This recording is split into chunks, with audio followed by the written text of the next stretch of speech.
Hey loves, it is time for our daily coaching session. So welcome in. And today I want to discuss the concept of worry. So when we're worrying during our manifestation and how that can actually be one of the most amazing things that can happen. I know right now you're thinking, how is worry the best thing that could ever happen to me? But just wait, we'll get into it. And you're going to turn that worry into success. Because all of our worries, as you guys know, you guys have probably heard me say this before, but all of the worries that we can have during a manifestation come from what two things? From how, so how it's going to happen, and then when it's going to happen. And along with this concept, I also want you to take in this concept or idea that we naturally want to kind of remain in the same state. That's something I've found during my own manifestations, and I've definitely found in just kind of viewing out in the world with other coaching sessions. Everyone does just want to stay in the same state. And sometimes, and even in my situations, a little bit more than you would like. And so with this in mind, what does this technically have to do with worry, you might be asking?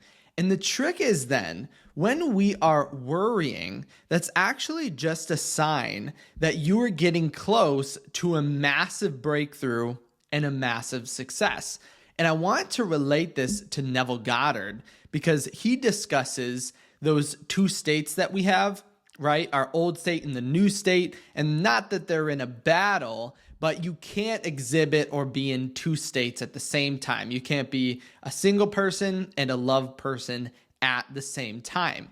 And he discusses this concept of this previous version of you completely dying out. And a really, really good example that he uses is, imagine someone who smokes, right? Someone who smokes may smoke every single day of their life, and let's say they want to start quitting. You can tell how much they're in the new state or the old based on how they word that. So if you offer them a cigarette and they say, oh, I don't smoke, I'm not smoking right now, that's someone who's in the previous state attempting to change. But if you offer them that cigarette or whatever addiction it is, and you say, here, you want a cigarette? Or again, whatever it is. And they say, oh no, I'm not a smoker. Then they have fully transitioned to that new state.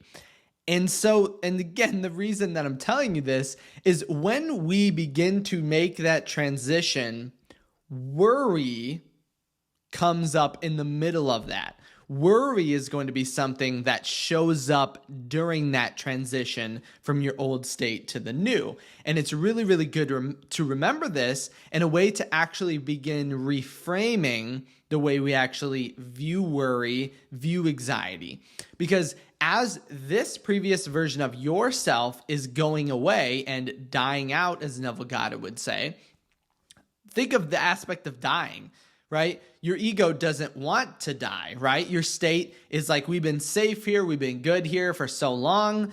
Why don't we just stay here, right? And then that's why worry and anxiety begin to actually uproot themselves within you because you are changing the state. So I would actually always worry or think about random worry and random anxiety as something really, really positive that can actually help you on the way, because that means something magnificent is happening and occurring to you. And what you want to do then in that time is actually look deep within you, because in that moment then, there is that new version of yourself coming through. So the version of you that is fully engulfed in the new relationship, fully engulfed in love, fully engulfed in enlightenment. That version of you is coming through, and this version of you is the one that's feeling that fear, right? The old version of you. So what I want you to do anytime you begin to feel worry is, one, reframe it in the way of, this means there's actual massive change happening.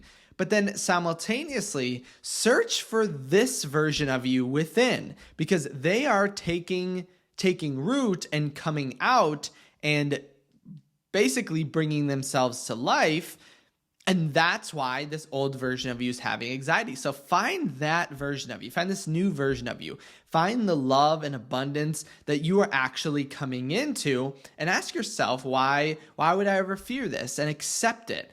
Find that portion within you that is feeling that really, really positive, awesome feeling and then get into it, even for just a moment. And I know this sounds really, really bizarre at first, but in practice, you're going to notice that it helps out so tremendously. Because even right now, you may be asking yourself, is there a portion of me within that has that sort of feeling? And my answer is 100% yes. There's always that portion and that state within you. Because as you know, all of our desires and all of our manifestations are already alive within us right here and right now. So then what we want to do, again, find that feeling within you.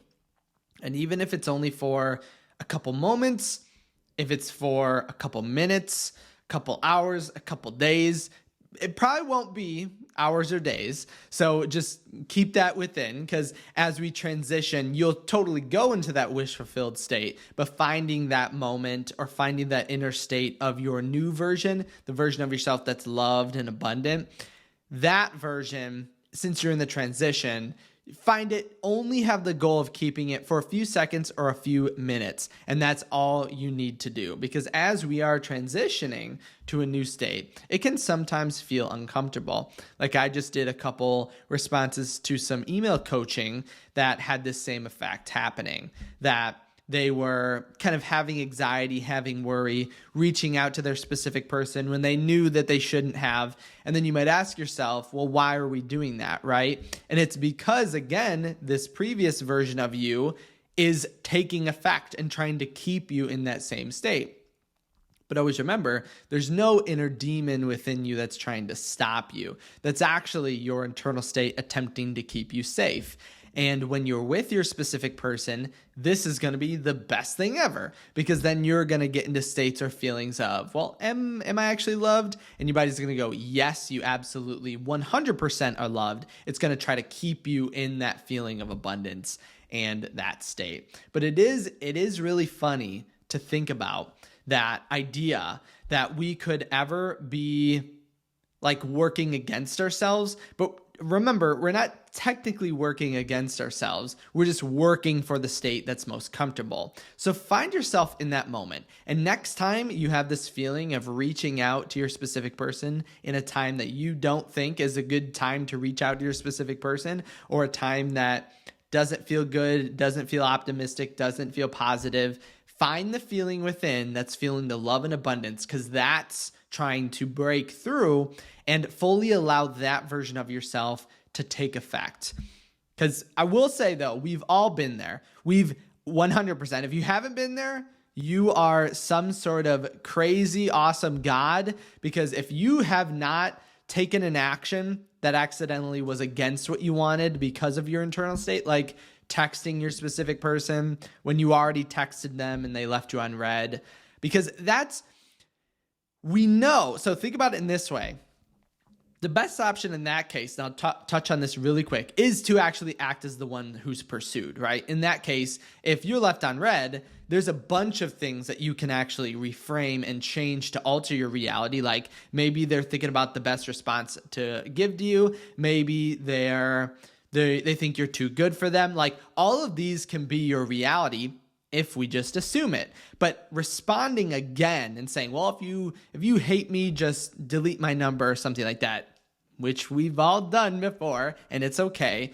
The more we respond in that, the more our body's trying to reiterate this previous state. But instead of doing that, find that essence within you that's actually thriving for that love, because internally you are a loving and positive being, and you could never not be. So find that and fulfill it. If you guys did have any questions on this, definitely leave them in the comments section below. Remember, you can also reach out to me on my website at kyleaugustcoaching.com. If you did want to send me a personal question, or if you wanted to sign up for one-on-one coaching, head over to there.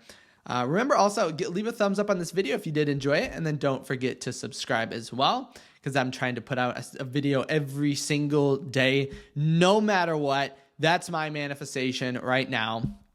So hopefully, I'm going to take my own advice. There's no hopefully. I'm going to put out a video every single day, okay? So look out for it. Make sure to subscribe so you don't miss it. Thank you guys so much for stopping by today, and I'll see you tomorrow.